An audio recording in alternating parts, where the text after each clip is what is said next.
इस वक्त आ रही है, फिर मैं उनका रुख करूंगी। न्याय यात्रा में शामिल होने के बाद अखिलेश यादव ने कहा कि हमें उम्मीद है कि INDIA गठबंधन और PDA की लड़ाई NDA को हराने का काम करेगा। तो ये न्याय यात्रा में शामिल होने के बाद अखिलेश यादव की बात सामने आई है, उनका बयान सामने आया है कि उम्मीद है कि NDA को हराएंगे। उम्मीद है, कॉन्फिडेंट नहीं है।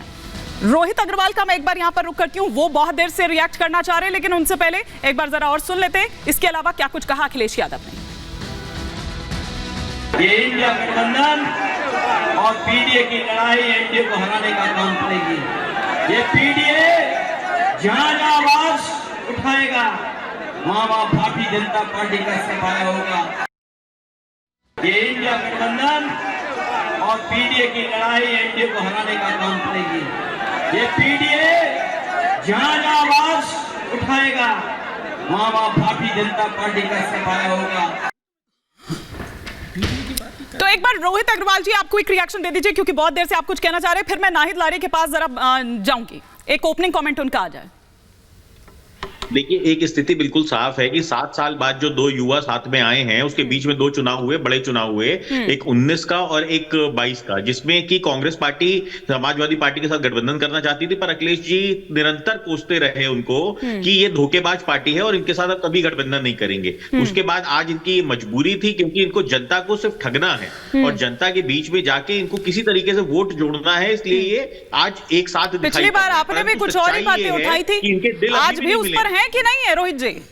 पिछली बार आपने भी कुछ और ही बातें उठाई थी। हाँ, नहीं, बिल्कुल बिल्कुल। देखिए, आपको याद होगा हिमानी जी, आप अयोध्या आई थी और अयोध्या में मैं आपके साथ डिबेट में था, तो समाजवादी पार्टी के प्रवक्ता कैसे गायब हुए थे वहां से। तो इनके पास ना तो रीढ़ की हड्डी है किसी भी मुद्दे पे स्टैंड लेने की। हाँ। ये क्या है, ये जनता को गुमराह करने की कोशिश करते हैं। जिस मुद्दे पे बात करनी होती है, जो अपना स्टैंड क्लियर नहीं करते हैं कि ये उसके साथ हैं या नहीं है। अच्छा, आप तो क्लियर कर दीजिए कि आप NDA के साथ हैं कि नहीं है। अनाउंसमेंट नहीं हुआ, ऑफिशियली कुछ अनाउंसमेंट हुआ नहीं आपकी तरफ से? हाँ, ऑफिशियली नहीं, ऑफिशियली हमने अनाउंस नहीं किया है, पर ये बिल्कुल क्लियर है कि हम NDA के साथ हैं। NDA की जो विचारधारा है, यशस्वी प्रधानमंत्री नरेंद्र मोदी जी का जो मिशन 400 पार है, हम उसके साथ हैं। हम NDA को मजबूत कर रहे हैं पूरी तरीके से, और जिस तरीके से पश्चिम उत्तर प्रदेश के अंदर हमको कमान दी गई है, हम ये आपको बिल्कुल पूरी तरीके से आश्वस्त कर रहे हैं आपके चैनल के माध्यम से कि जनता पूरी तरीके से हमारे साथ है और इंडिया गठबंधन को हम 0 पे पश्चिम उत्तर प्रदेश से विदा करने का काम करेंगे। इसके लिए बिल्कुल निश्चिंत रहिए। ठीक है।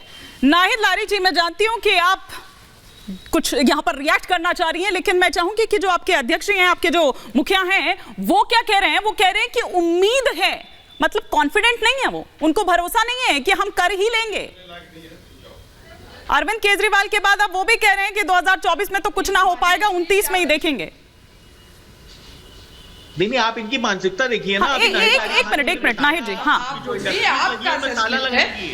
इंडस्ट्री जो लगी है, जो रोजगार देने की। अरे भाई, ठीक है रोहित जी, एक बार नाहिद जी से आपका ओपनिंग कमेंट नहीं हुआ था, वरना मुझे पहले नाहिद जी का ही रुख करना था। ठीक है नाहिद जी।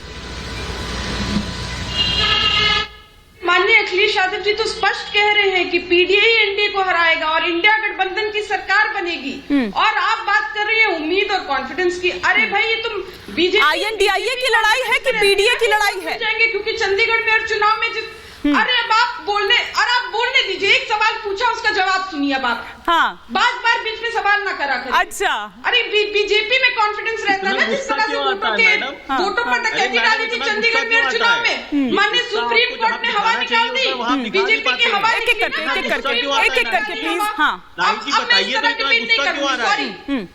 अरे उस पर तो कमेंट कर दीजिए, कि कॉन्फिडेंट नहीं है क्या?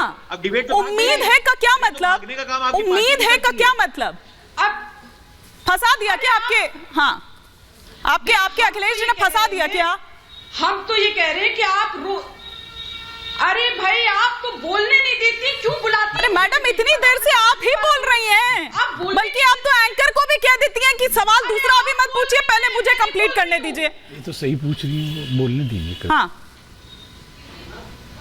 अब मैं बोल सकती हूँ? जी बिल्कुल बोल सकती हैं। जी मैं से इतनी चिल्ला में डिबेट नहीं हो सकता। ये बीजेपी की तरह मैं नहीं कर सकती डिबेट। देखिए, आप ये समझिए कि जो माननीय अखिलेश यादव जी ने कहा है कि पीडीए एनडीए को हराएगा, और ये तो बीजेपी के बीजेपी जो है वोटों की डकैती डालती है ना। चंडीगढ़ मेयर चुनाव में किसने वोटों की डकैती डाली? बीजेपी ने। लगाया माननीय सुप्रीम कोर्ट ने जोरदार तमाचा, निकाली हवा बीजेपी की। और जो अभी आप बात कर रही कि अरे भीड़ नहीं दिख रही, भीड़ नहीं दिख रही, अरे बीजेपी की आंखों में रतौंधी हो गई है, लाखों लाख जनमानस सड़कों पर उमड़ा हुआ है। और वहीं आप देखिए माननीय अखिलेश यादव जी ना पीएम-सीएम ना माननीय राहुल गांधी जी पीएम-सीएम, तब भी अपने खर्चे पर्चे पर लाखों जनमानस सड़कों पर उतरा है। वहीं आप देख लीजिए माननीय मोदी जी, माननीय योगी जी, वो जब सड़क पर आते हैं और रैली करते छोटे 10% भी इसकी 10% भी भीड़ नहीं होती, जबकि ढो के लोगों को लाया जाता है। और अभी आपके एक राजनीतिक विश्लेषक कह रहे थे हम आश्वस्त थे कि 400 पार हो जाएगा, 400 सीटें भी बीजेपी जीतेगी। अरे भाई, अगर जब आश्वस्त थे तो क्या जरूरत है यहाँ आकर चैनल पर बोलने की? जब आप आश्वस्त थे तो घर पर बैठे यहाँ आकर चैनल की दुकान चलाने की क्या जरूरत है? और आपको भी वो कॉन्फिडेंट है, आप नहीं है। क्या जरूरत है हिमानी जी, जब आप भी आश्वस्त है कि बीजेपी बहुत मजबूत है, बहुत मजबूत है। और अभी मैं आरएलडी के प्रवक्ता को सुन रही थी, ठग कह रहे थे। अरे ठग तो आरएलडी है। हाँ। माननीय अखिलेश यादव जी को ठग कर राज्यसभा ले लिया। हाँ। और माननीय अखिलेश यादव जी ने क्यों राज्यसभा दिया था? इसलिए ना क्योंकि माननीय चौधरी चरण सिंह जी के सम्मान में दिया था राज्यसभा। क्योंकि जयंत चौधरी जी 2019 में बसपा के गठबंधन में भी हार गए थे। ठीक है, वो नहीं पहुंच पाए, तो इसलिए उनके सम्मान में तब भी 2019। ठीक है मैम, अब आपकी बात अगर कंप्लीट हो गई हो तो मैं बाकियों से भी इस पर काउंटर रिएक्शन ले लूं, क्योंकि रोहित अग्रवाल जी कुछ रिएक्ट कर रहे हैं, फिर राहुल महाजन जी का रुख करूंगी। नहीं, हिमांगी जी मुझे जवाब देना है। देखिए, इन्होंने बहुत बड़ा किसने ठगा है? हाँ नहीं, किसने ठगा है वो कह रहे हैं। नहीं, अब एक मिनट नाइक जी, पूरी डिबेट में आप ही पर नहीं दे सकती ना, बाकी गेस्ट भी है मेरे साथ। ठीक है, आपने अपनी बात रखी, अब उस पर जवाब ले रही हूँ। रोहित जी, फिर राहुल जी का रुख करना है।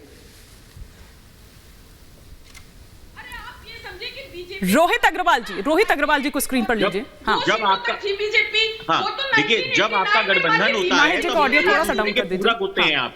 राष्ट्रीय लोकदल ने इनको 111 सीटें जीतने में इनको मदद की, और 111 सीटें जीतने के बाद ये कह रहे हैं कि साहब हमको राज्यसभा भेजा। बहन जी, राज्यसभा हम अपने दम पे गए, हमारे विधायकों ने वोट किया था, और हमारे विधायकों ने 2 बार आपको एमएलसी चुनाव के अंदर वोट किया था, तब हम राज्यसभा गए। और आज आप देख लीजिए ना, राष्ट्रीय लोकदल के अलग निकलने के बाद जो आपके अखिलेश यादव जी कुंडा में कुंडी लगा रहे थे, वहीं रजवाड़े के सामने नतमस्तक बैठे हुए हैं आपके प्रदेश अध्यक्ष। तो आपको ये देखना चाहिए कि आज स्थिति क्या हो गई राष्ट्रीय लोकदल के निकलने के बाद आपसे। तो आप इतनी छोटी मानसिकता का परिचय मत दीजिए कि आपने राज्यसभा भेजा है। आपने राज्यसभा नहीं भेजा है। जब गठबंधन था तो हम एक दूसरे जो मांगे थी आपकी पूरी हो गई है।